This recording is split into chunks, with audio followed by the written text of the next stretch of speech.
Tunachokitafuta sisi hapa ni ushindi wa heshima wa Daktari Samia Suluhu Hassan.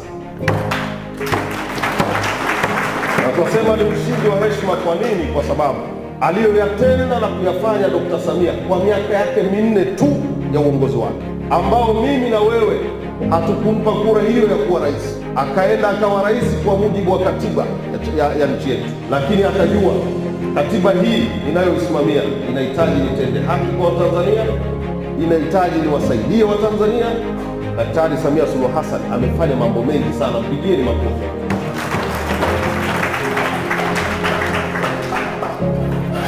Na ndugu zangu, mimi niwaambie wanachuo, viongozi wangu wa tawi, viongozi wa wilaya, hatutakiwi kuwa waoga, hatutakiwi kuwa wanyonge wa kusema mama huyu ameupiga mwingi, haijawahi kutokea.